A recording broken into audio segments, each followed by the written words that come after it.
Muy buenas tardes. La República ha llegado a una situación límite en el comportamiento de la justicia, o de lo que todavía llamamos justicia, en vías de desaparición de toda su legalidad.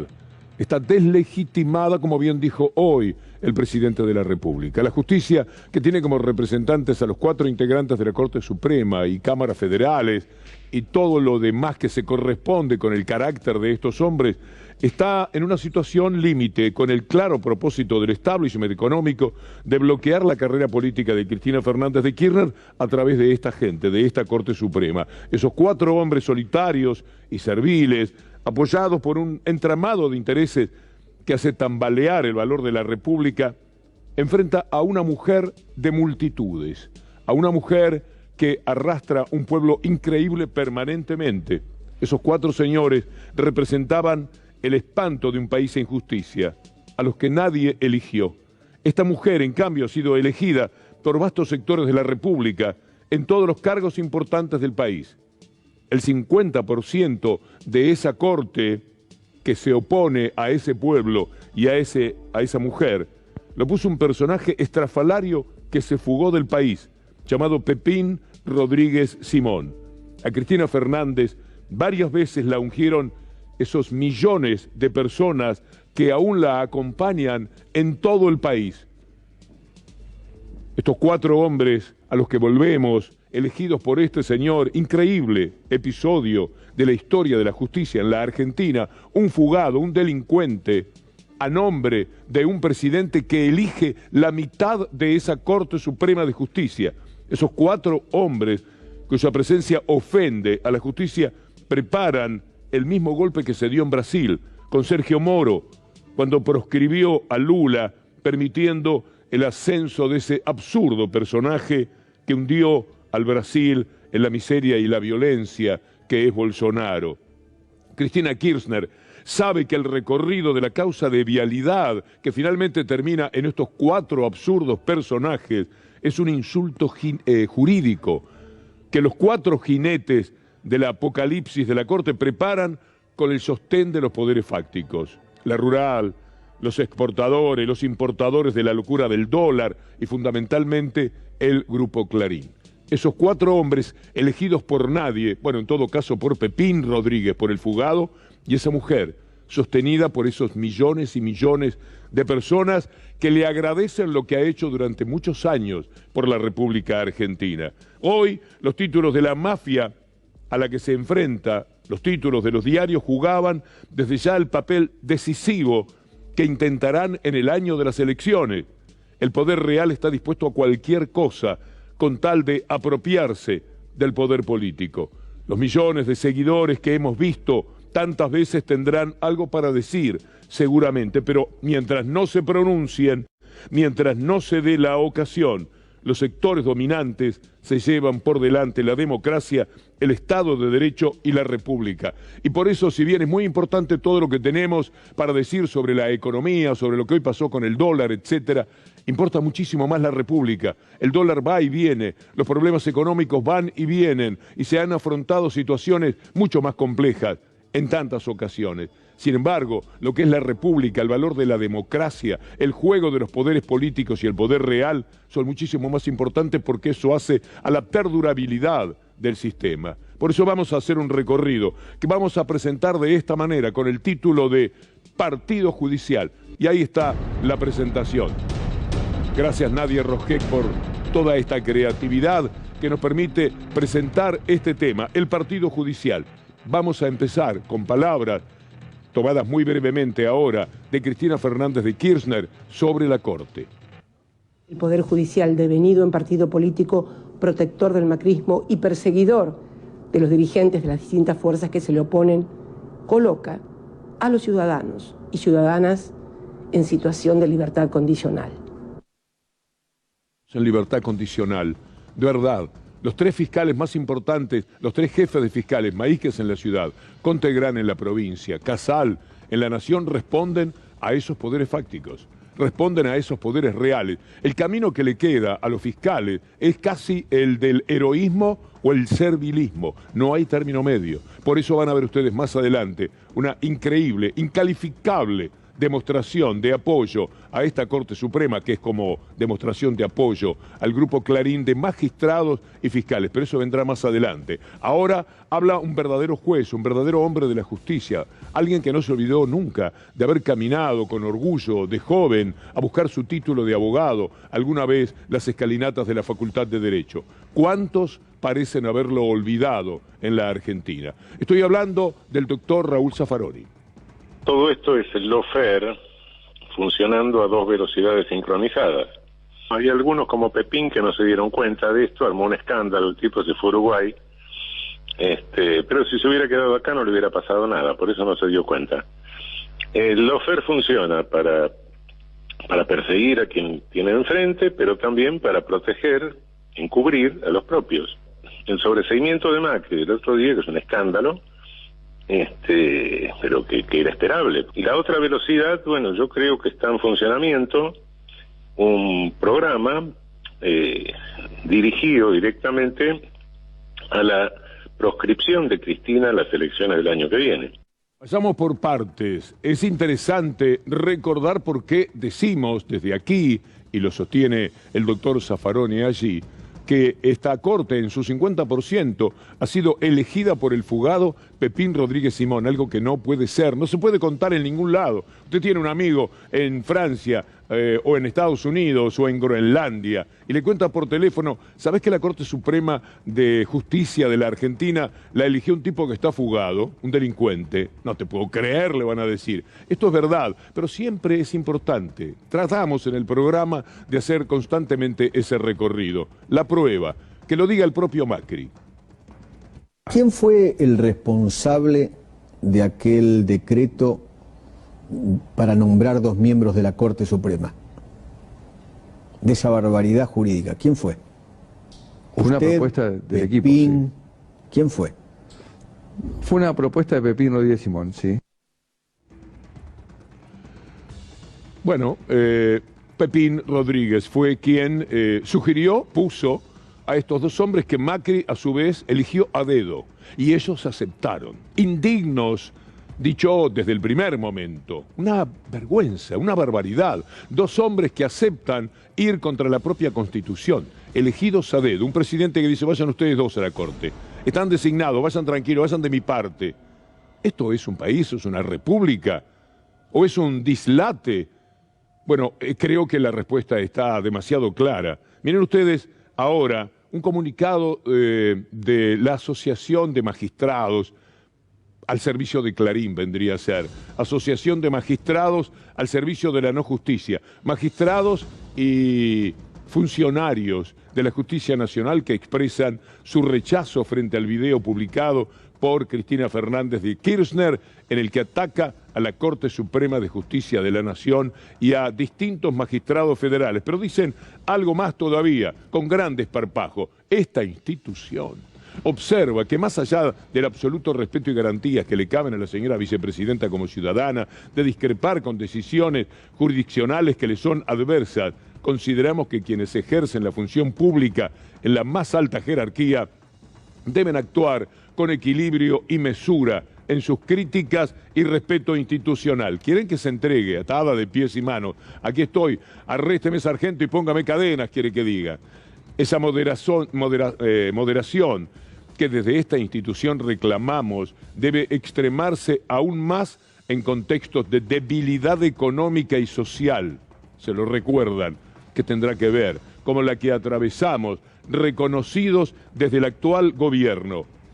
Carecer de vergüenza y escribir esto que acabamos de ver va en una sola jugada, es la misma acción. Miren ustedes ahora un tuit de Alberto Fernández sobre este tipo de justicia que hemos sobrellevado todos estos años en la República Argentina. Veamos lo que dice este tuit. Durante el macrismo, la justicia federal construyó doctrinas que resultaron patéticos instrumentos para perseguir opositores y aplicar la prisión preventiva como penas anticipadas. Esto es lo que defiende esa bochornosa asociación de magistrados y funcionarios que sale a defender a Clarín y la Corte. Imputaron responsabilidades objetivas y aplicaron el derecho penal de autor sin vergüenza alguna. Efectivamente, no la tenían. La proscripción, todo lo que camina en materia de justicia, por un juez que padeció en carne propia toda la persecución de la que este sistema es capaz. Y esa convención, que técnicamente se llama de Convención contra la Delincuencia Organizada Transnacional, brindaría muchísimos elementos para luchar contra lo que está sucediendo. Pero cuidado, Gato, que para poder hacerlo hay que reconocer y explicar primero que estamos ante una organización criminal. Y los jueces que vos mencionabas, el sector corrupto del Poder Judicial, integra esa organización criminal. Integran una organización criminal, lo dice Rosansky, y yo firmo donde sea preciso, y seguramente muchos de ustedes. Por eso ese comunicado desopilante, si se quiere, de la Asociación de Magistrados y Clarín, de la Asociación de Funcionarios Judiciales, sin nombre, sin nada, una institución que va y se entrega a sí misma el derecho de salir al cruce a una vicepresidenta hackeada permanentemente por los ataques más inverosímiles que la justicia pueda recordar. 8 citaciones en un solo día, juicios que se cayeron a pedazos antes y después de ser nuevamente gobierno, en una relación con el Poder Judicial que, si algo está claro, es que no le responde para nada a ninguna de sus inclinaciones o ideologías políticas. A eso se animan. Miren estos tuits, que son interesantes, que son aclaratorios sobre las manifestaciones de Cristina Fernández de Kirchner. Son de Andrés Gil Domínguez. Debe ser de las personas más respetadas en el mundo de la justicia. El fallo de la mayoría respecto del Consejo de la Magistratura, está hablando de la Corte, en su parte ejecutoria, es irrazonable y rompió con la lógica de sus antecedentes. Es inconstitucional que el presidente de la Corte Suprema sea el presidente del Consejo de la Magistratura. Esto es imposible. ¿Y qué más dice? El sobreseimiento de Macri en la causa de espionaje es jurídica y políticamente escandaloso. Y por último dice Andrés Gil Domínguez, nada menos, la justicia federal necesita de forma urgente cambios profundos que traduzcan en políticas del Estado. Esto dicho a partir de lo que leyó Gil Domínguez, de lo que escuchó o vio del video de Cristina Fernández de Kirchner. A partir de esto es que hizo este tipo de razonamientos que hemos compartido con ustedes. Ahora veamos a la oposición política, a la que da la cara, los instrumentos de la Corte y de Clarín. Recordar, aclarar, y está en las actas del Senado. Los 2 jueces de la Corte fueron votados por el Senado. Y Cristina lo sabe mejor que nadie. Porque Cristina es una de las mujeres más ricas de la Argentina, ella y su familia, y hay cosas que no puede explicar. Es un ataque a la Corte. Lo que hizo ahora en contra de la Corte Suprema tiene que ver con que el principio rector de este gobierno, del gobierno de Cristina, es la impunidad. Como es anormal que la vicepresidenta ataque a la Corte Suprema. Usted sabe que, como es en derecho, se dice las generales de la ley. Las generales de la ley. Es decir, ella lo ataca porque sabe que la va a enfrentar con una... Ella dice que ya tiene la sentencia escrita. No, es que la sentencia se deriva de las pruebas. Ya están grandes para ser tan serviles y se miran con complicidad, pero bueno, allá ellos. Siempre recurren a un personaje que se define a sí mismo. Uno lo ve y dice, como cuando uno mira un cuadro y dice, debe ser un Picasso, por las formas, calcula, un Petoruti. Cuando lo ve a este personaje, este debe ser un Sapsay. Entonces, frente a este cuadro, que la pone en libertad condicional, cuando ellos hablan una parte de libertad condicional, creo que es como un acto fallido, o sea, la que está en libertad condicional es ella, porque en cualquier país mínimamente normal ya debería estar presa, con la cantidad de procesos, algunos con condena en primera instancia por corrupción que la afecta. Bueno, más allá del personaje, es un tipo divertido. Es el Sapsay, aquel de que muestre el título. ¿Usted se acuerda de aquella ridiculez? Vale la pena.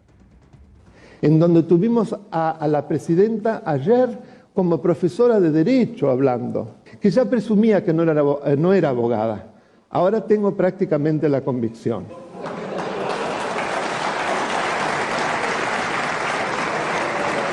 Yo quiero que me muestre el título, que no lo esconda más, lo tiene que mostrar. Bueno, estos son los personajes que juegan al servicio de ese establishment con el que por otra parte les va muy bien. Viva la cara de ellos. Viva la cara de Larreta. Mire el tuit que saca Larreta, que está esperando un fallo de la Corte. No tiene el mínimo sentido del pudor, Larreta. Está esperando un fallo por la coparticipación. Basta de atacar a la justicia. Hay que enfocarse en resolver los problemas. Estamos viviendo mucha angustia e incertidumbre. En esta situación crítica, el gobierno nacional, desconectado de los problemas de la gente, decidió volver a atacar a la justicia y a la Corte Suprema. Va más allá de Cristina, habla ya directamente del gobierno con el que está confrontando. Y como tenemos un Sapsay, un Larreta, un Pichetto, no se le niega a nadie. Estaba mirando que no tenemos un Carrió hoy, pero sí tenemos un Bullrich, tenemos originalidades de ese tipo. Veamos a Pichetto jugando para el sistema porque él tiene que sobrevivir, es candidato a presidente, pero es también candidato a senador, a dirigir a alguna entidad, lo que venga. La cuestión es sobrevivir y sobre todo hacerlo con mucha calidad de vida, piensa Pichetto, y dice. Veo complicado al gobierno. Vamos a ver cómo deriva esto, los antecedentes históricos en la Argentina, cuando se juntan estos dos elementos. Crisis política, falta de liderazgo, crisis económica, falta de dólares, no siempre termina bien. Faltan 17 meses, ¿no? ¿Qué quiere decir que no termine bien? Bueno, hay múltiples variables. No terminar bien puede significar lo que le pasó a De la Rúa. ¿Qué tal, Pichetto? Qué jugador, ¿no? Pero hay una que es mejor. Va más al frente todavía. Ella dice que ya quiere ser presidente, está lista para lo que venga, sobre todo para ser presidenta. Recuperación. El gobierno está ausente. Ahora, yo no espero más nada del gobierno. Yo quiero decirle a la gente que quiero hacerme cargo de lo que está pasando en la Argentina. Y la tercera es prohibirles que sigan haciendo daño, que cierren el torniquete de la emisión. Porque cada vez que cuando vos ves lo que acabas de mostrar del supermercado, es porque emiten, siguen gastando, y mientras gastan te sacan la plata de tu bolsillo y se la llevan a un estado cada vez más impotente. Entonces, yo creo que yo me quiero hacer cargo ya. Ella quiere hacerse cargo ya, es decir, ya quiere el golpe. Está impaciente, está hablando de un golpe de Estado la señora, así con lo más campante, y se propone como presidenta en un país donde la democracia tiene un rol. Ella misma sería capaz de decirle, si el reportaje tuviera otro contexto, diría viva la democracia. Ahora está diciendo muera la democracia, porque ella ve lo que está pasando con la Corte, con Clarín, dice de esto no van a zafar, no va a zafar Cristina, ya está la causa firmada. Eso lo puede adivinar, imaginar cualquiera. Así que, como ella no va a poder porque la vamos a proscribir, igual que a Lula, y Alberto Fernández no ha dado la talla, dichos que debe pensar Patricia Bullrich, denme ya la presidencia. Si Cristina Fernández no va a poder seguir. La propia Cristina, pensará Bullrich, nos dice que la causa, la sanción está firmada. La Corte de los Cuatro falló exactamente como anticiparon esos medios, rechazando todos y cada uno de los recursos y las medidas de prueba que habíamos solicitado. Se le sumó el prejuzgamiento explícito y descarado de los cuatro cortesanos como un aval anticipado para la condena, que tal como dije el 1 de diciembre del 2019 ante el Tribunal Oral, ya la tienen escrita y creo, a esta altura, hasta firmada. Debe ser así, por lo menos escrita, preparada, con todo, porque esto siempre lo observa el verdadero poder. que en este tramo de la historia de la Argentina ha escrito más de un fallo con sus propios abogados. Es decir, pasan por Clarín, lo redactan de tal manera que ellos quedan conformes y luego se lo mandan a algunos jueces, incluidos estos integrantes de la Corte Suprema de Justicia, que son una vergüenza en sí mismos. Reparemos en que ellos aceptaron ser elegidos a dedo. Y ellos, además, uno fue presidente una vez y el otro presidente en la siguiente, ahora es Rosati, eligiéndose a sí mismos. Y Rosati, no conforme con eso, se eligió presidenta del Consejo de la Magistratura, se quedó con toda la justicia, mientras Maqueda maneja con algunas dificultades las obras sociales, etcétera, Rosenkrantz la relación con las corporaciones y Lorenzetti hace lo que puede porque sabe que si se porta mal, Clarín le recuerda que es un delincuente, según la idea que planteó Clarín ya hace algunos años. Todo esto compone un dolorosísimo lawfare en la región. Parte del lawfare es todo lo que hemos vivido en forma especial en Brasil y lo que se está viviendo en la Argentina.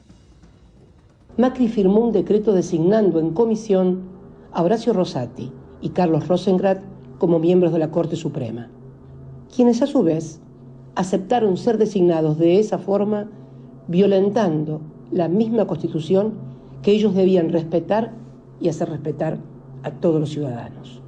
Este episodio constituyó, sin lugar a dudas, un punto de inflexión en la historia del Poder Judicial argentino y la antesala del proceso de persecución política, judicial y mediática que se desató en toda la región. Es interesante escuchar al doctor Juan Ramos Padilla, hablando del interés, el intento de proscripción, lo que ya mencionaron otros juristas en el transcurso del programa. Ya tienen uno de los poderes tomados, que se ha puesto por encima de nosotros, y el año que viene nos van a completar el golpe de Estado como a la Bolsonaro, digamos, en el sentido de que van a intentar inhabilitar a la Cristina. Nos van a completar el golpe de Estado como a la Bolsonaro, digamos, en el sentido de que van a intentar inhabilitar a la Cristina y seguir gobernando como lo están haciendo. Quiero pedirles disculpas porque la fotografía no es la de Juan Ramos Padilla, sino la de su hijo. Pero es interesantísimo apreciar cómo lo que denuncia Juan Ramos Padilla, lo que dijo Rosansky y ante todo el doctor Zaffaroni, se ve también en el exterior. Quien lo quiere ver acá o afuera, por supuesto que tiene todos los elementos para justipreciar lo que sucede hoy día con lo que todavía llamamos justicia por hábito en la República Argentina. Este señor se llama Enrique Santiago, es un diputado socialista de España. Y miren lo que dice él, lo que le habla a los españoles sobre lo que está pasando en esta región.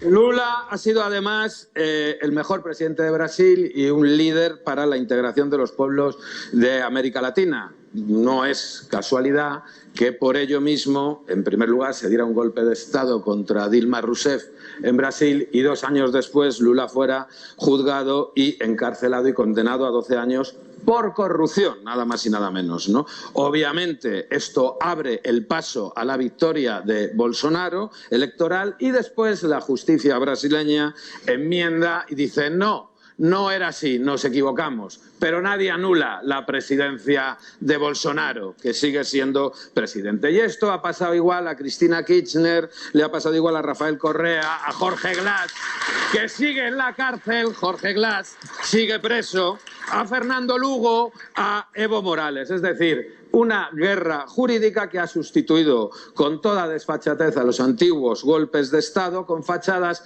supuestamente más institucionales y más democráticas. Los jueces de hoy actúan como actuaban los militares ayer. Está tan bien dicho, tan bien pensado, que no es necesario agregar nada. Cualquier frase que adjunte, naturalmente, podría hasta arruinar el valor de este documento de un político español muy destacado, sumamente respetado, que ve lo que está pasando en América. No lo ve el que no quiere, no lo ve el cómplice, no lo ve el mal ciudadano, el que trabaja para ser un mal ciudadano, el que no le importa jamás que mientan si eso concuerda con su ideología, el que dice mentime que me gusta porque eso me da argumentos para seguir discutiendo y diciendo falsedades, el que se da cuenta que a través de los años ninguna de las causas prosperó de una manera que fuera creíble. Son los mismos que dicen que a Nisman lo mataron. ¿Usted se imagina el insulto a la propia inteligencia que hay detrás de una frase como esa? Bueno, con esa gente, por más evidencias que uno ponga sobre la mesa, no hay manera. Hay una forma casi de idiotez acendrada que se da en quienes, ante la refutación que se haga de cualquier argumento que presentan, porque ni siquiera son argumentos, quieren insistir. Piensan un momentito y dicen, sí, pero yo igual no la quiero, o igual son unos ladrones, o igual cualquiera de esos disparates, que no significan absolutamente nada y que por otra parte ya está demostrado que se corresponden con mendacidades con las que constantemente alimentaron nuestra vida desde la información. A propósito de lo que dijo el diputado español, vale la pena recordarlo a Lula, hablándole a Sergio Moro. Moro era Bonadío, era Lorenzetti, era Rosati, era ese cualquier cosa de la justicia que hizo lo imposible para llegar él a ser presidente, se soñaba. Llegó a ministro de Bolsonaro y se tuvo que bajar porque son dos personajes bochornosos que no podían coincidir demasiado en sus enormes vanidades. Pero miren lo que Lula le decía a su carcelero, a su Gerardo Morales personal, lo que le decía Lula en pleno juicio. Eu poderia citar a revista Veja, eu poderia citar um tal de blog que tem nos Estados Unidos de um cidadão, sabe, que sabe das coisas 3 dias vai acontecer. Como é que nós vamos prestar contas aos nossos telespectadores, aos nossos ouvintes, se de repente esse Lula não cometeu o crime que disseram que ele cometeu? Porque o problema da mentira é que depois ele não tem como voltar atrás. É essa a finalização? Então eu queria só pedir aos meus acusadores que levem em conta que vocês são muito jovens e que vocês têm muito tempo pela vida. E o Ministério Público, que é uma instituição que ninguém respeita como eu respeito, não foi feito para isso. A acusação tem que ser séria, tem que ser fundamentada. Ela não pode ser especulativa. Lula dando una clase a quienes evidentemente olvidan algo tan sagrado. Yo siempre pienso en los 20, 22 años que tiene alguien que está por recibirse de abogado. La emoción, la fiesta, le tiran tortas, el amor por la justicia, lo que ha leído, se ha quemado las pestañas cientos, miles de horas tratando de aprender los códigos, etcétera, soñando que después va a escribir algo en defensa o como fiscal que tiene la doctrina de la justicia, que tiene los antecedentes de casos similares. Es decir, se quiere lucir con su sabiduría, con lo que ha aprendido por lo menos. ¿De qué vale hoy día todo lo que se ha estudiado si la resolución de los temas es una cuestión política? ¿Dónde están los sueños? ¿Dónde está aquella lágrima que rodaba abrazado a un padre, abrazado a una madre, porque se recibían de abogados y llegaban a lo más alto? Porque cuando uno ama su carrera, y vaya así, uno puede amar la carrera vinculada al mundo de lo jurídico, entonces sentían que habían tocado el cielo con las manos. Ahora tocan el infierno con sus manos, sus funcionarios y asociación de magistrados que salen a defender a esta Corte Suprema de Justicia, elegida a dedo, elegida por un fugado, que juega claramente para el establishment, que vive con miedos de lo que le pueda decir ese establishment, que pide un expediente, se lo recriminan en el título de un diario y devuelve el expediente a un tribunal oral, que no pide las pericias correspondientes y cuando pensó hacerlo se arrepiente porque en un diario le ponen un título. Este cajoneo que tienen de la medida sobre telecomunicaciones, los aumentos que no podían darse, pero que se dieron. Estos 4 delincuentes de la Corte Suprema le permitieron a Clarín ganar, repartirse la semana pasada 56.000 millones de pesos de este año, de lo que va de este año.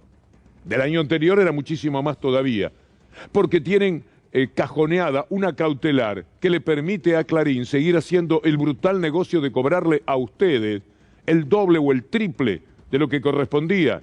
El Estado dijo que no podían robarlo, y mucho menos a la salida de la pandemia. Pero ellos fueron y encontraron un juez, van a 20 jueces, encuentran uno que le dé una cautelar, y después, como le contábamos ayer, son capaces hasta de alquilársela entre ellos.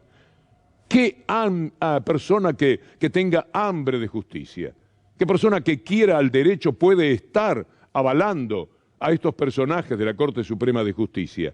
¿Quién se anima a argumentar? ¿Dónde están los argumentadores? Simplemente hablan desde el odio, simplemente dicen tonterías que luego no tienen manera de fundamentar. Y así vivimos en todos estos últimos años. La Asociación de Magistrados habla de la situación económica, que el país como está, y miren ustedes, ella confronta con la justicia. ¿Qué va a hacer? ¿Se va a callar la boca hasta el último día? ¿Va a morir con los ojos abiertos frente a una justicia que no es tal? ¿No va a denunciar lo que le está pasando? Mire, ya ni siquiera por ella, que me parece que está dispuesta a sobrevivir a cualesquiera de estas trampas. En realidad, como responsable frente a un país, o a una parte del país, a la parte que cree en ella y que la ama, posiblemente ya ni siquiera le importe por ella misma. Lo que le importa es no dejar a un país que la tiene solamente a ella, en los términos en los cuales estamos ella y sus seguidores, en los cuales hablamos de política y de sueños. Solo hay una persona que juega todas las fichas todo el tiempo, que se juega el cuerpo, se juega el alma y se entrega enteramente a su pasión por la política y por su país. Una sola persona y sus seguidores. Nadie más tiene la personalidad para confrontar con este sistema tan perverso que tiene ella. Y sigue haciéndolo. Sigue haciéndolo, yo creo, ya mucho más por nosotros, por el nosotros que de alguna manera integramos, por ellos, mucho más que por ella misma. Estoy debiéndole algo. La tapa de Bella, cuando Lula les dice la tapa de Bella, miren lo que era la tapa. Ellos sabían de todo, acusaba. Sabía Dilma y sabía Lula todo lo que denunciaba como corrupción Bella, que no sé cuántos números después estuvo pidiendo disculpas por esto mismo. Clavándose puñales, era tarde, el daño ya estaba hecho, como el daño que hacen hoy las tapas miserables de la mafia de Héctor Mañeto y los hermanos Aguiar, y Macri, socio de los hermanos Aguiar. Estas tapas de hoy, de Clarín y de La Nación, basta leerlas ustedes mismos para darse cuenta de qué se trata.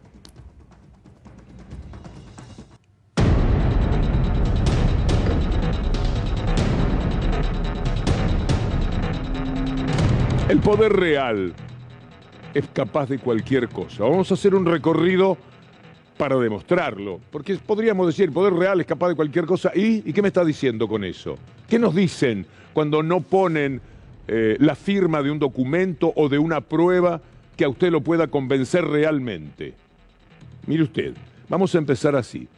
El 5 de julio, el diario La Nación, sobre el famoso avión al que se refirieron ayer los de la AMIA y la DAIA, La Nación escribía: sí, Brasil y Turquía habrían, siempre la forma de conjugar el verbo, habrían alertado a la AFI por el avión venezolano.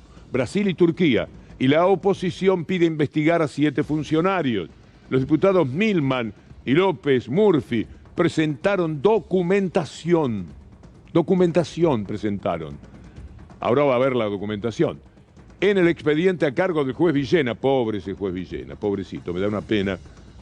También debe haber subido algún día a las escalinatas de la Facultad de Derecho, también debe haber vivido emociones y ahora está a cargo de la CIA, del FBI, de la Embajada de Israel y de la Embajada de Estados Unidos. Minga de los que se corresponde con la justicia de la Argentina. Bueno, afirman que se ignoraron las advertencias, Milman y López Murphy. Para que quede más claro, veámoslos, escuchémoslos. Dado que estuvo la doctora Salgado y dado que yo estoy acusado por la Agencia Federal de Inteligencia, yo quería referirme brevemente a los atentados no resueltos, al asesinato de Nisman, que ustedes vieron la contradicción del presidente antes de estar en el poder y ahora, y el episodio del avión. Yo soy con el diputado Gerardo Milman los denunciantes de la operación del avión. Yo soy con el diputado Gerardo Milman los denunciantes de la operación del avión. De la operación de cobertura. Y ahí la cobertura que refería a lo dicho por la embajada, supuestamente, era mentira. Vean ustedes el comunicado de hoy de la embajada, del embajador de Turquía en la República Argentina. Estimado José del Río, secretario general de redacción de La Nación. No es Macri, es directamente un señor José del Río. Le escribo, dice el embajador de Turquía, con respecto a la noticia publicada el 5 de julio que contiene afirmaciones sobre la Organización Nacional de Inteligencia de Turquía en relación con el avión de carga Emtrasur, que aún se encuentra retenido en Argentina debido a las investigaciones judiciales en curso. Y sigue. Es mi deber solemne informar al pueblo amigo de Argentina que Turquía no tiene ningún papel ni participación en el caso judicial en curso con respecto al avión de Embratur. Reitero que todas las referencias hechas a Turquía en su noticia del 5 de julio del 2022 son infundadas y no reflejan la realidad. ¿Quieres saber algo más del avión? Ya que estamos con La Nación y el desmentido, no les da nada, ninguna vergüenza, esto lo ponen un sueltito, aclara la embajada de Turquía. No sé si pusieron eso, pero a lo mejor es todo lo que realizan. Pero el 5 de julio, a todo título, ya estaba Turquía con Brasil. Le dijeron a la Argentina, hay un avión terrorista, no lo dejen aterrizar, y lo dejaron. Y el valiente López Murphy, históricamente servil de una clase social, y Milman, pobrecito Milman, casi que no merece ni comentario, eran los denunciantes, junto con otra gente del PRO. Pañi, el colega Carlos Pañi, el más lúcido de lejos de esa derecha, lástima que sea de ese palo, aclara, piensa por qué él entiende que sucede lo del avión. Chevron está operando de nuevo en la Argentina. Estados Unidos, que tiene vínculos con Irán, Estados Unidos, en una gran polémica interna de Estados Unidos que hace que la oposición le pida a Biden más sanciones. Este contexto internacional de un partido demócrata que en cabeza de Biden vuelve a negociar con Venezuela, con Maduro, no con Guaidó, claro, y con Irán, es el que está detrás del episodio del avión en Buenos Aires. Esa gente que enfrenta a Biden, dentro del kirchnerismo del gobierno, dicen nos comimos una cama. ¿De parte de quién? ¿De Estados Unidos? Puede ser. ¿De Israel? Más probable. De hecho, Israel se expresó con un pronunciamiento formal.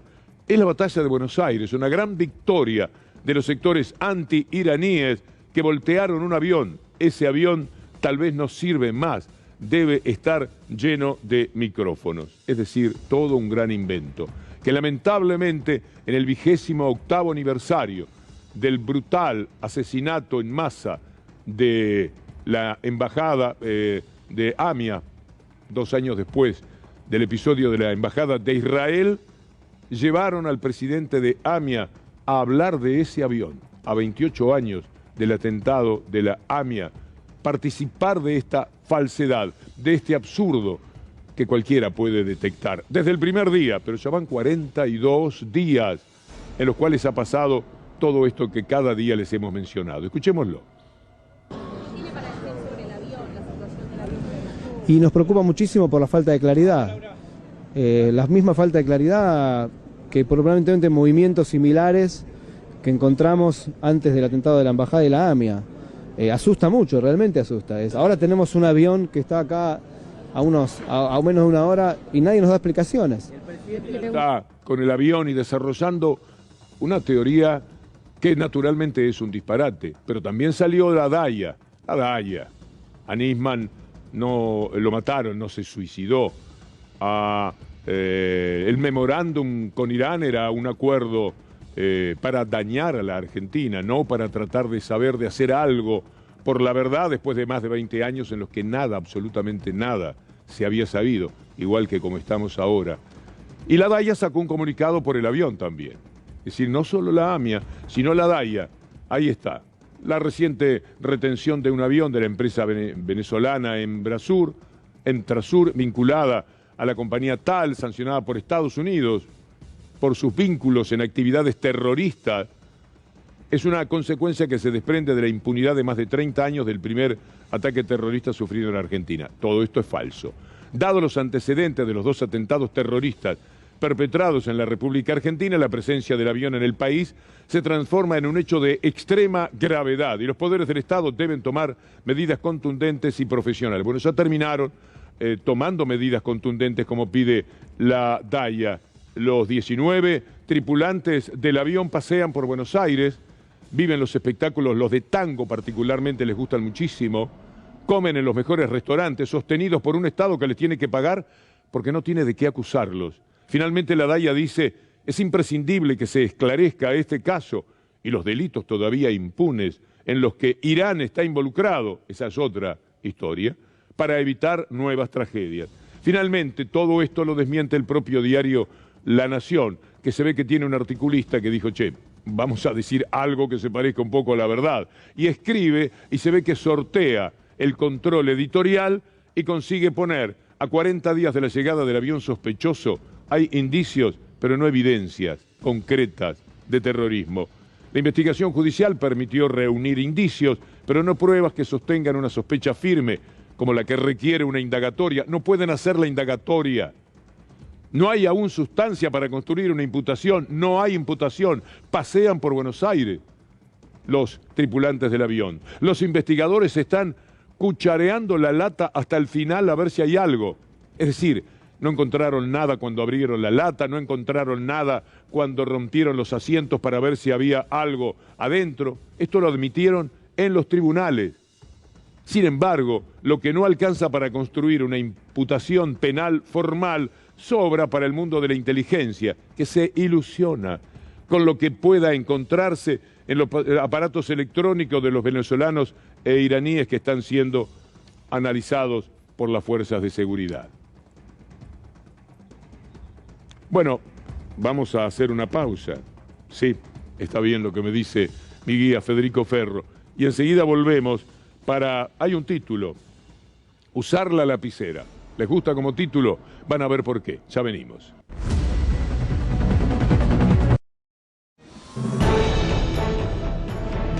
Un comunicado de la presidencia del Senado y de diputados.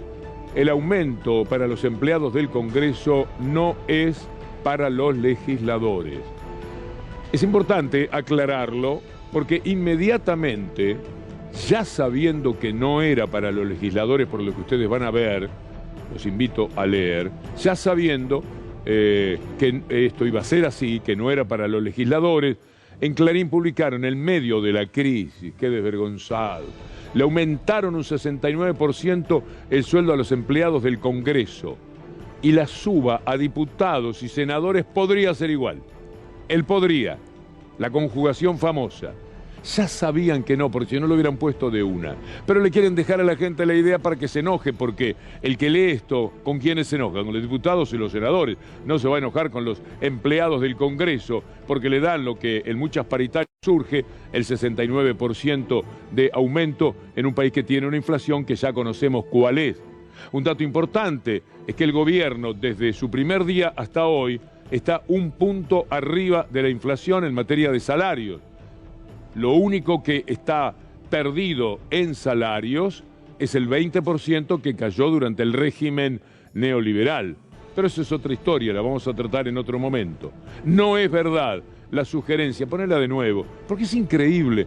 A cada momento vos podés encontrar este tipo de miserias. Es para los empleados y ellos lo saben. En el momento que lo ponen, lo dicen y después no lo retiran. O cuando lo aclaran ya es tarde. La gente cree que diputados y senadores van a ganar 70% más. Bandidos, ¿cómo puede ser que se aumenten el 70% con la gente que está pasando la crisis que está atravesando? ¡Qué barbaridad! Juegan con eso. Bueno, esto es lo que queríamos aclararle y ahora vamos a usar la lapicera.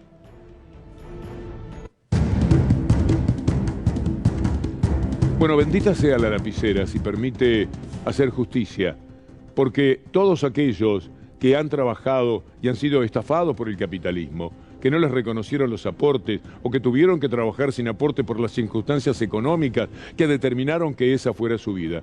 Necesitan el reconocimiento para cuando llegan a cierta edad tener una defensa en su vida. Esto es lo que encontraron millones de argentinos en los últimos años. Esto es lo que querían de cualquier manera derribar, y si se hubieran quedado un poco más de tiempo lo hubieran hecho quienes estuvieron en el gobierno neoliberal. Y esto es lo que no van a votar, pero ojalá que estén los votos igual para que salga lo que por decreto ya resolvió Alberto Fernández. Es decir, se amplía la moratoria. Eso que vencía en julio, teníamos mucho miedo que por imperio de las razones del Fondo Monetario Internacional, el gobierno no diera un paso que es muy importante. Estamos hablando de cientos de miles de personas que no podrían jubilarse de no mediar el decreto que firmó Alberto Fernández, completado por el proyecto de ley enviado por Fernanda Raberta, con lo cual eso convertido en ley da seguridades para siempre. Ahora hay que recurrir a un decreto porque no es una ley, pero es fantástico. Esto es usar la lapicera, esto es usarla para bien. Bendita sea la lapicera. Vean la satisfacción de Hugo Yasky. Un hecho muy positivo que demuestra que se puede usar la lapicera a favor del pueblo, que demuestra que no todos los decretos de necesidad y urgencia como los que firmaba Macri son para joder al pueblo. Creo que es una medida positiva que viene a, digamos, a saldar una injusticia, es decir, la gente que no aportó trabajando, por ejemplo, mujeres en tareas de casas particulares, no eligió no aportar, es víctima de una situación. Y nosotros no podemos permanecer insensibles ante la existencia de millones de personas que hoy estarían a la intemperie absoluta. Es así como lo dice con su sensibilidad tan reconocida Hugo Yasky. ¿Y cómo sigue la historia, Fernanda Raberta? En la Argentina que vivimos, digamos, de trabajo precarizado, de trabajo informalizado, personas que trabajaron toda la vida y nunca les realizaron los aportes. El hecho es que son muchos argentinos y argentinas que necesitan que, bueno, que el Estado les dé la posibilidad de pagar esa deuda que tienen previsional con el Estado, y por eso se está discutiendo una ley. Solo 1 de cada 10 mujeres tienen 30 años de aportes, por lo tanto hay 9 mujeres que van a tener que comprar algunos años de esos aportes que en su momento no se hicieron para poder acceder a una jubilación. Igual el Estado garantiza el acceso a la jubilación. Muy, pero muy importante. La jubilación no es solamente un salario, la jubilación es una calidad de vida diferente, con remedios gratis, con la posibilidad de hacer turismo, de ser reconocidos como personas, de poder seguir viviendo como tales y no ser más tarde de los 60 años, 65, víctimas del mismo capitalismo que los hizo trabajar en situaciones desventajosas siempre, o que fueron estafados por patrones que no pagaron los impuestos. ¿Cuántos de ustedes conocen o padecieron casos de esa naturaleza? Una buena noticia más, para terminar con una sonrisa después de tantos disgustos. Mire lo que anuncia el gobierno. Habrá descuento de 35% en medicamentos para la población sin prepaga ni obra social. Por 60 días los precios no van a superar la inflación. Es el programa Pacientes Cuidados que ofrece el beneficio en todos los medicamentos de prescripción a la población con cobertura pública exclusiva. Esto es muy, pero muy importante. Acordó con las cámaras farmacéuticas el gobierno que los precios no van a estar por encima de la inflación, sino que se van a mantener 1 punto por debajo del IPC, algo igual a lo que pasa con los salarios. El doctor Goyan dice algo que también es muy importante y que tiene que tener correcciones. Esto que vemos de los medicamentos es muy valioso, porque mire lo que ha pasado con medicamentos y prepagas en los últimos tiempos. Encontramos un aumento muy grande de los costos que tironean la inflación hacia arriba de los precios de las empresas de medicina prepaga. Hemos medido las 6 más grandes, con ganancias muy fuertes, que respecto a otros años, récords de ganancia, incluso en años de pandemia, las 6 empresas de medicina prepaga más grandes del país, y bueno, que siguen recibiendo la posibilidad de aumentar estos precios que son regulados. Estamos viendo básicamente que ninguno además de esos crecimientos, de esas cuotas que reciben las prepagas, están llegando a los verdaderos prestadores, a los que trabajan, a los que dan servicios de salud, en un momento en donde hay mucha inflación, que aquellos gastos vinculados a la salud sean gastos muy por encima de ganancias lógicas, de ganancias razonables, generan mucho más inflación y mucho menos acceso a la salud en condiciones de equidad. Y para el final, un recuerdo, nuestras lágrimas, nuestro recuerdo a el Negro Fontana Rosa. Hace 15 años que murió el Negro Fontana Rosa. ¿Cómo pasa el tiempo? Es increíble. Quienes fuimos en términos relativos, amigos, estuvimos cerca de él en muchas ocasiones, todavía lo vemos. En los últimos tiempos, un poco hackeado por la enfermedad, pero siempre con un humor, una manera de ser, un literato excepcional. Un hombre que escribió de manera extraordinaria. A veces, como el fútbol es un género menor, la literatura referida al fútbol la toman de esa manera, para nada. Ha sido uno de los grandes escritores argentinos, el Negro Fontana Rosa. Vamos a recordarlo nosotros de esta manera, diciendo que el cuento es mejor género que la novela. Y puede que tenga razón, porque yo lo recuerdo, Osvaldo Soriano, diciendo que él escribía novelas, porque los cuentos es gastar demasiado rápido las ideas que uno tiene. Si uno tiene una idea y la escribe como un cuento, ya la usó. En cambio, una novela dura bastante más. A ver cómo lo dice el Negro. Si yo me divierto, divierto. Si yo me aburro, aburro. Y estas son novelas que las escribí divirtiéndome mucho, ¿no? Gratificándome mucho de cómo aparecía. Y hay una cosa en la novela de esa especie de compromiso cotidiano, de decir, bueno, ahora lo sigo y va a seguir para este lado y van apareciendo cosas. Pero después, por vagancia o por lo que sea, me he dado cuenta que por ahora lo que más cómodo me resulta es el cuento, ¿no? Es como que uno tiene un punto de interés, lo desarrolla y se termina. En la novela me pasaba que yo tenía un punto de interés acá y otro acá y se me caía el relato entre una y otra cosa.